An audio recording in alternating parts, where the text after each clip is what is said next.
Now, so in this class, I'm going to explain you guys something about the paper. And discussing जो mistakes हम लोगों ने class में की in the paper में की हैं वो दोबारा से repeat नहीं होनी चाहिए. The questions were very easy. So the first part is choose the correct answer.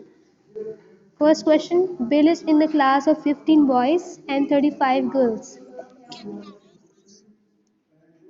अब आवाज़ सही आ रही है? देखो अब आवाज़ सही आ रही है? ठीक है, कह रहे हैं बिल जो है जिस क्लास में है उस क्लास में 15 बॉयज़ हैं और 35 गर्ल्स हैं. ठीक है, 40% of the students in the class take bus to school. कह रहे हैं पूरी क्लास में से सिर्फ 40% बच्चे ऐसे हैं जो कि बस से ट्रैवल करते हैं और स्कूल पहुंचते हैं. Now they telling us how many students do not take bus to school. कितने बच्चे ऐसे हैं जो कि स्कूल जाने के लिए बस नहीं लेते हैं. तो पहले हमें ये कैलकुलेट करना है. बिल्कुल, वेरी नाइस. पहले हमें ये कैलकुलेट करना है कि ऐसे कितने बच्चे हैं, टोटल बच्चे कितने हैं. We know that in the class there are 15 boys plus 35 girls. तो ओवरऑल बताएं कि कितने बच्चे पूरी क्लास में, कितने बच्चे. वेरी गुड, 50 स्टूडेंट्स हैं.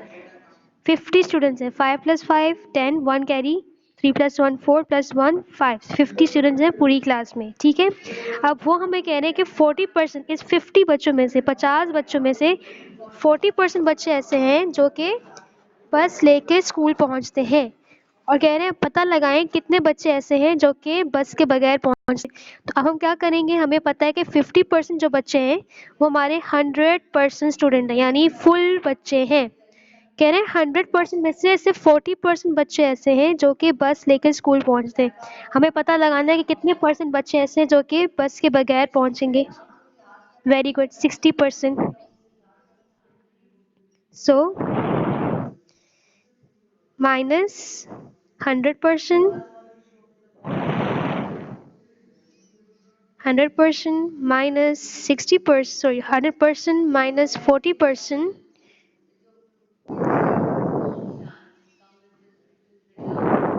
is equals to.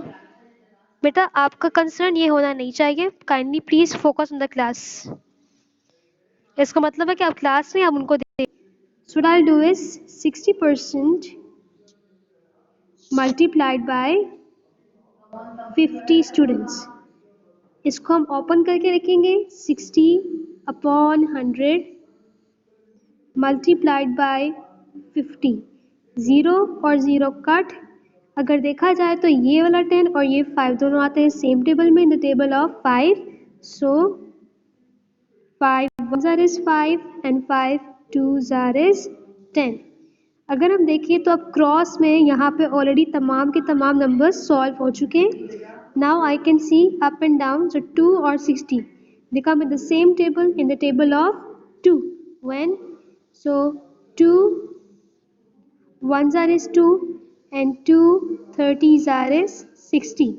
So my answer is 30 students. So from 50 students 30 बच्चे ऐसे थे जो कि बस के बगैर स्कूल पहुंचते थे. So your correct answer was 30 students. Is it clear to all of you? Any problem here?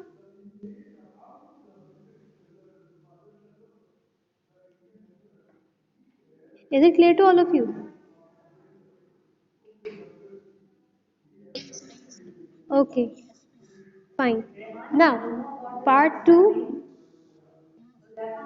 Now, part 2, if the price of a softball glove decrease from 60 to $36, कह रहे हैं अगर एक ग्लव की सॉफ्ट बॉल ग्लव की अगर जो है प्राइस डिक्रीज हो गई है $60 36 तक, तो what was the percent of decrease, यानी कितना परसेंट डिक्रीज हुआ है.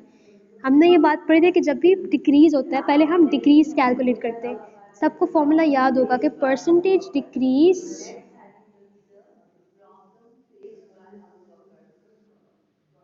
is equals to decrease upon original amount multiplied by 100%. जी बिल्कुल, मैंने अभी कहा था before I begin the class कि जो भी काम क्लास में करवाया जा रहा है आप इसको न्यू पेज पे हेडिंग डालेंगे पेपर रिकैप की, और ये तमाम क्वेश्चन जो हैं आप लोग सॉल्व करके दिखाएंगे, ठीक है। और मुझे बाय 6 PM आप सारा काम सेंड कर देंगे, ठीक है। जब भी हमें डिक्रीज कैलकुलेट करना होता है यानी परसेंटेज डिक्रीज कैलकुलेट करना है, पहले हम डिक्रीज लिखेंगे, उसको डिवाइड करेंगे ओरिजिनल अमाउंट से, then multiply by 100%। If I see the price, सबको the price of the softball decreased from $60 to $36, तो ये हमें कैलकुलेट करने के डिक्रीज क्या है, सो 60 माइनस $36, क्या आंसर आता है, what will be the answer,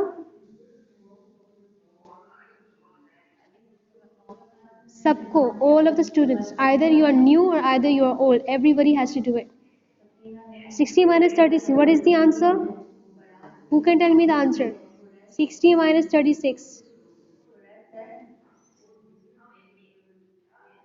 anybody, are you sure?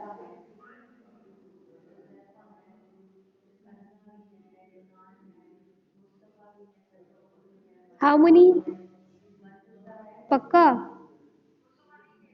Okay, very good. It's 24. 24 is the answer. So 24 is the decrease. अब decrease हमारे पास आ चुका है. We have got the decrease now.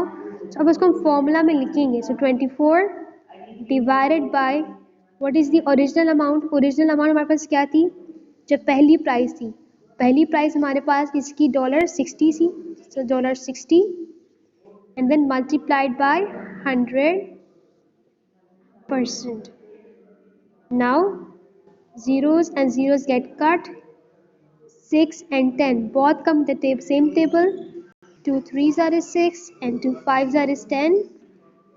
Now if we see कि अब हम यहाँ पे cross पे कटिंग, हम लोग क्रॉस में कटिंग नहीं कर सकते हैं because they are not divisible by the same number. 3 और 5 अब सेम टेबल में नहीं आते हैं. Let's check up and down 24 और 3. क्या 24 और 3 सेम टेबल में आते हैं? इन विच table? Very good. So 3 ones are is 3 and 3 what? 3 8s are is 24. So अब हमारे पास क्या रह गया? हमारे पास 8 रह गया है. We are left out with 8, 5 and percentage sign. So 8 5s are is 40% is the answer. So our answer is 40%. Is it clear to all of you? Any problem? Our answer is 40%.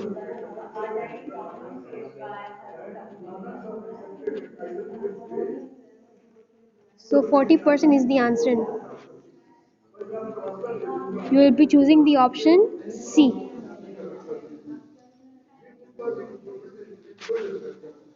मैं picture आपको send कर दूंगी, don't worry about it, ठीक है? Fine. Now second question, third वाला part आप लोग खुद कर सकते हैं क्योंकि सेम टाइप क्वेश्चन है.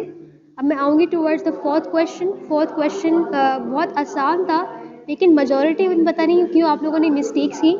पेपर में मैं देख के हैरान थी कि you have made lots of mistakes which I was not even expecting. It's okay, will not do it again इंशाल्लाह. What type of triangle is this? ये कौन सा ट्राइंगल है? अगर हम यहाँ पे गौर करें तो ये ट्राइंगल है और इसकी दोनों साइड्स जो है ना इस पर डैशेस बने हुए हैं. डैशेस बने हुए हैं. डैश का मतलब होता है कि दो साइड्स के हैं, दो साइड्स इक्वल हैं. वो ट्राइंगल जिसकी दो साइड्स बराबर हो उसका नाम क्या होता है? उसका नाम आइसोसेलेस है. Very good. अच्छा, अगर किसी को अगर ये भी याद ना हो ना तो वो ऑप्शंस पढ़ के भी बता सकते हैं. कैसे? यहाँ देखिए, पहला ऑप्शन था इक्वलैटरल. इक्वलैटरल का मतलब है कि तीनों साइड्स इक्वल हो, लेकिन यहाँ डायग्राम को देखकर लग नहीं रहा कि तीनों साइड्स बराबर है. पार्ट सी पे अगर हम आए तो स्केलिंग हम लोगों ने पढ़ा था कि किसकी कोई भी साइड बराबर नहीं होती है. और अगर हम लोग ऑप्शन डी की तरफ आए ऑप्ट्यूज, तो अगर यहाँ पे देखें तो इस डायग्राम में कोई भी ऑप्टिज एंगल नहीं है. तो जो ऑप्शन हमारे पास रह गया है वो है पार्ट बी. अब आते हैं towards the fifth question. This was very very easy question. यहाँ देखें, how many vertices does the shape have. Vertex बोलते हैं कॉर्नर्स को। जिनको नहीं पता है वो अपने पास ये नोट डाउन कर लें। वर्टेक्स से मतलब है कॉर्नर्स, कॉर्नर्स, कॉर्नर्स। अच्छा, I want you guys to repeat. मैं बोलूँगी वर्टेक्सेस, आप सब माइक खोल के बोलेंगे corner. So vertexes, vertexes, corners. ठीक है, वर्टेक्सेस, कॉर्नर्स, वेरी गुड। इसके अलावा ये मैं इसलिए बता रही हूँ कि वर्ड्स बहुत इंपॉर्टेंट हैं और बहुत से बच्चे मिस्टेक्स करते हैं। अगर मैं बात करूँ इस ट्राइंगल्स के बारे में, तो इस ट्राइंगल के 3 कॉर्नर्स हैं, यानी इसके 3 वर्टेक्सेस हैं। ठीक है, 3 वर्टेक्स हैं, फाइन। अच्छा, अब मुझे बताएं, ये साइड है, इसको हम साइड बोलते हैं, जो लंबी लंबी होती है ना, साइड। इसके लिए हम वर्ड यूज करते हैं एजेस का। मैं यहाँ पर लिख रही हूँ, वर्टेक्स मीन्स कॉर्नर्स,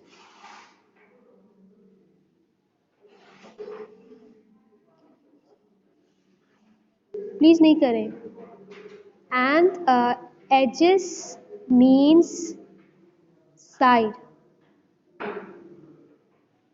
ठीक है, अब बात करते हैं, मैं बोलूँगी एजेस, तो आप सब लोग जो है अपने माइक्स खोल के साइड का वर्ड रिपीट करेंगे।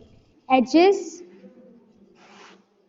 Edges, edges, very good. ठीक है, good good. So I hope कि आप सबको क्लियर होगा।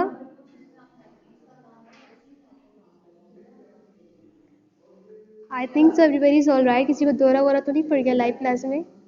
Anyways, let's continue. चलें, let's continue, let's behave. Ali Heather, please. Let's come back to the question. How many vertices does the shape has? इस shape की कितने वर्टेक्स हैं? तो हम चेक करेंगे कि इस शेप के कितने कॉर्नर्स हैं। कॉर्नर चेक करने के लिए हम लोग क्या करेंगे, जिस तरीके से मैं कलर यूज कर रही हूँ आप भी कलर यूज करेंगे। 1 2 3 4 5 6 7 8। So we see that we are having 8 vertex। हमारे पास कितने vertex हैं? 8। This is how we have to solve the question. Coming back to the next question, question number 6। अब यहाँ पे मैं डायग्राम नहीं दिया हुआ था, यहाँ पे हमें सेंटेंस में बताया गया है कि what is the name of the shape which polygon which is having 10 sides. जिस पॉलीगन की 10 साइड्स होती हैं उसका नाम क्या होता है? और मुझे याद है कि मैंने क्लास में ये बहुत ऊंची आवाज में करवाया था। चलिए हम यहाँ पे भी ये काम कर लेते हैं। अच्छा, पॉलीगन विथ 3 साइड्स, 3 साइड्स, हम स्टार्ट करते हैं 3 से। Polygon with 3 sides, who can tell me? बल्कि एक काम कर, वेरी गुड, वेरी गुड। अच्छा, अब कोई जवाब नहीं देगा, मैं रैंडमली पूछूंगी। और हम मुझे बताओ, पॉलीगन विथ 4 साइड्स, और हम polygon with 4 sides. Rida, are you Arham? चलिए, quadrilateral. So I want everyone to say together, polygon with 4 side is, very good. Now let's come towards the, good now, good. Mike, please mute your mics now. Polygons with 5 sides. I want Ali Heather to answer this. Ali Heather, where are you? Ali Heather, polygons with 5 sides. Okay, Hasnain, go ahead. Polygons with 5 sides. कोई भी बता दे, या तो हसनैन या तो Ali Haider.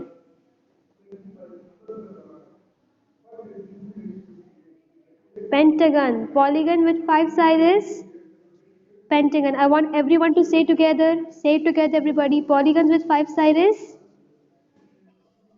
polygon. Polygon with 6 sides. I want Osja to answer now. Osja. Osja, can you hear me?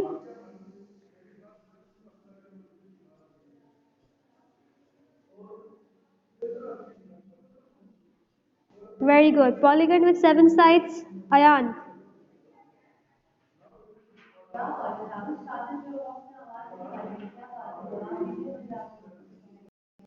So this shape is a compass. Please if you zoom on it you can see that यहाँ पे centre point है और यहाँ पे pencil लगाई हुई है, pencil उसी कंपास में अटैच्ड है, कोई सेपरेटली पेंसिल नहीं लगाई हुई।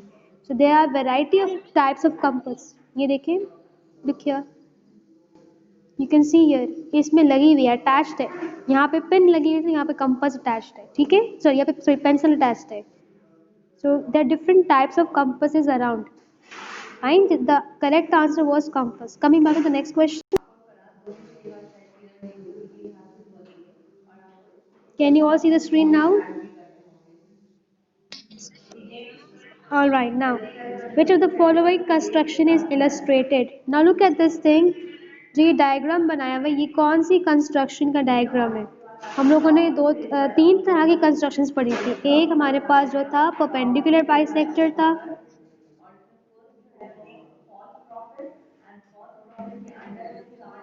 और एक हमारे पास जो हमने पढ़ा था जिसमें हम लोग एंगल्स ड्रॉ कर रहे थे, ये एंगुलर बाइसेक्टर था। और जो हमने एक बाइसेक्टर पढ़ा था वो ट्रायंगुलर बाइसेक्टर, जिसमें हम लोग ट्रायंगल्स कंस्ट्रक्ट कर रहे थे, राइट। हमने तीन तरह के बाइसेक्टर्स पढ़े। तो मुझे बताएं कि what sort of construction is this, ये कौन सा कंस्ट्रक्शन है? Let's read the options given. The bisector, an angle is a congruent to, okay good, an angle is congruent to a given angle। अब यहाँ देखिए यहाँ तो एंगल्स तो हैं लेकिन यहाँ पे कोई दूसरा एंगल तो है नहीं। The bisector of a given angle, bisector बिल्कुल ये बाइसेक्टर है क्योंकि हमने यहाँ पे जो है इस एक एंगल को डिवाइड किया। याद है बाइसेक्टर का मतलब होता है कि किसी चीज़ को डिवाइड कर देना। The bisector of a line segment, पहली बात तो ये सिर्फ लाइन सेगमेंट नहीं है, ये सिर्फ सिंपल लाइन नहीं, ये पूरा एंगल है। The perpendicular bisector of a given line segment, perpendicular bisector बिल्कुल straight होता है, ये तो upwards जा रहे हैं, तो ये perpendicular bisector भी नहीं है। So the correct answer is B. Coming towards the ninth question, take a guess which one is the correct construction for the perpendicular bisector। जब भी आप perpendicular bisector बनाएंगे तो correct क्या है, correct option क्या है? अब यहाँ देखिए, हाँ वो बिल्कुल बी वाला ही है, मैं बात कर रही हूँ नाइन्थ क्वेश्चन के हवाले से कि इन चारों डायग्राम में से सही वाला परपेंडिकुलर बाइसेक्टर कौन सा है? 3। अच्छा, और इसके अलावा अच्छा मैम एक काम करते हैं, हम पहले ना इसी डायग्राम में वापस आ रही हूँ मैं, फिर मैं इसकी तरफ आती हूँ। आपको मैंने बताया था ना कि जब हम लोग आर्क्स ड्रॉ करते हैं तो आर्क्स ड्रॉ करने के लिए हमें सर्कल्स की, हम कंपास की यूज़ करते हैं। कंपास एक्चुअली सर्कल बनाने के लिए यूज़ होता है। आर्क क्या है? ये आर्क जो है किसी सर्कल का हिस्सा है। तो मैं काम करती हूँ, मैं ये जो है ना ये पूरा सर्कल ट्रेस करने की कोशिश करती हूँ, फिर हम देखते हैं। ये मैंने एक आर्क को ट्रेस किया है, अब हम दूसरी आर्क को थोड़ा सा ट्रेस करके देखते हैं। अब देखकर बताएं। अब वापस आते हैं हम अपने नाइन्थ क्वेश्चन की तरफ। देखकर बताएं कि मुझे बताएं कि कौन सा डायग्राम बेस्ट मैच करेगा। क्या ये मेरा बाइसेक्टर इस डायग्राम की तरह है? बिल्कुल, नंबर 1। याद रहे कि जब भी हम लोग बाइसेक्टर्स ड्रॉ करते हैं, बाइसेक्टर्स में ना दोनों सर्कल्स को आपस में कट करना है। ये ना हो कि एक सर्कल ऐसे बन रहा हो, सर्कल्स का बनना नहीं हमें चाहिए, सर्कल की कंप्लीट सरफेस नहीं, ऐसा ये सर्कल नहीं चाहिए मुझे, ऐसा बिल्कुल भी नहीं चाहिए। This is not correct. Part 3 में हमें यही दिखाया जा रहा है। पार्ट 3 में अगर हम गौर करें तो एक्चुअली अगर मैं इसको कंप्लीट करूं तो ये दो सर्कल्स है जो बिल्कुल आपस में जुड़े हुए हैं, ये कटिंग नहीं कर रहे हैं। लेकिन जब मैंने क्लास में बताया तो मैंने कहा था कि आर्क्स एक दूसरे को कट करती हैं। The arcs have to cut one another. Touching नहीं चाहिए, कटिंग चाहिए। तो यहाँ पे कटिंग नहीं हो रहा है, यहाँ पे दोनों आर्क दूसरे को कहते हैं टच कर रही हैं। लेकिन अगर हम यहाँ पे देखें पार्ट 1 में अगर हम गौर करें तो ये देखें, ये एक सर्कल है और ये दूसरा सर्कल है। एक सर्कल दूसरे सर्कल को कट कर रहा है। बाइसेक्ट का मतलब है कि कट करना, यानी डिवाइड करना। समझ में आया सबको? तो the correct answer is going to be 1। Any problem here? Is it clear to everybody? Is it clear to all of you? Any problem here? समझ में आया सबको? Now, ninth question, but was a very easy question. A quadrilateral angles add up to total of dash. Quadrilateral के angles कितने degree बनाते हैं? 360. बहुत से बच्चों ने 180 चूज किया, आई डोंट नो व्हाई. याद रहे कि ट्रायंगल के अगर हम तीनों एंगल्स को काट करें, एक साथ जॉइन करें, हमारे पास कितने डिग्रीज बनते हैं? 180 डिग्रीज बनते हैं. मैंने इसकी एक्टिविटी भी करवाई थी. क्वाड्रिलैटरल्स यानी वो शेप जिसके 4 साइड्स हैं, अगर हम उनके एंगल्स को प्लस करें तो हमारे पास कितने डिग्रीज बनेंगे? 360 डिग्रीज. फाइन. और अगर हम जाएं मज़ीद आगे बढ़ें, 5 साइड, 6 साइड, 7 साइड, 8 साइड, तो उनके एंगल्स को फाइंड करने के लिए हमारे पास फॉर्मूला है n-2 मल्टीप्लाइड बाय 180 डिग्री. समझ में आया सबको? Any problem? Any problem your class? Now we have only 5 minutes before the class ends. Let's talk about another question. क्योंकि तमाम questions जो हैं आप लोग अपनी कॉपी में नोट डाउन करेंगे. जी, पूरा पेपर रिकैप करना है क्योंकि आप लोगों में से बहुत से बच्चों ने पूरी ही मिस्टेक्स की हैं. किसी ने भी कोई इतना अच्छा पेपर मुझे नहीं दिया है कि मैं किसी को भी एक्सक्यूज़ करूँ. Coming towards the next question, तो जूम करते हैं इसकी तरफ.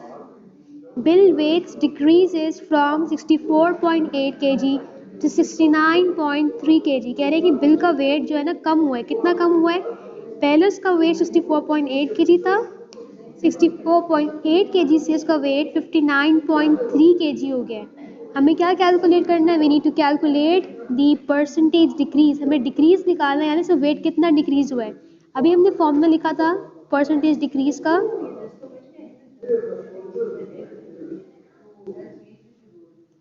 Is equals to decrease multi upon original, फिर मल्टीप्लाइड बाय 100%. मेरे पास उस तरफ जगह नहीं थी इसलिए मैं वहाँ पे नहीं लिख रही हूँ. मैं इस साइड पे 100% का साइन बना रही हूँ. ठीक है, इसको मैं इरेज कर देती हूँ दोबारा से. तो पहले क्या करेंगे? पहले हम डिक्रीज निकालते हैं, यानी कितना डिक्रीज है. सारा काम प्लीज़ कॉपी में कीजिएगा, पेपर पे मत कीजिएगा. I don't know why you guys are not understanding this. Decrease calculate करेंगे. 64.8 माइनस 59.3. सब्ट्रैक्ट करें. 8 माइनस 3 कितना होता है? 8 माइनस 3 इज 5. सो यहाँ पे देखिए 4 इज लेस नंबर है, कैरी लेंगे 6 से, 1 देंगे. 14 माइनस 9 करें. What's your answer? 14 minus 9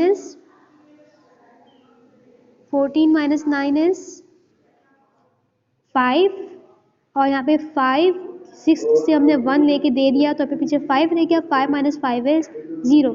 so my answer is 5.5 decrease लिखा.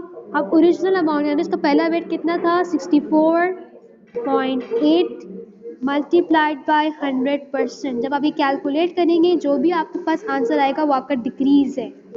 ठीक है, इंशाल्लाह पार्ट 2 से लेके जो बाकी क्वेश्चंस इंशाल्लाह हम लोग नेक्स्ट क्लास डिस्कस करेंगे और हम अपना नया चैप्टर स्टार्ट करेंगे. आई was not happy with the result. You guys have made many mistakes. So I want to see all of these questions in your copies by 6 o'clock p.m. Please send your work on the group without any delay or else I will not give you marks. Attendance के साथ साथ मैंने आपके बिल्कुल group पे send करना, मुझे कोई पर्सनली सेंड नहीं करेगा. That's it with the class. I hope you understood everything. Please make sure कि आप कोई मिस्टेक्स आगे से नहीं करेगा. ठीक है, redo you. Okay, I'll change the settings. No worries about it. Okay, take care. Allah Hafiz.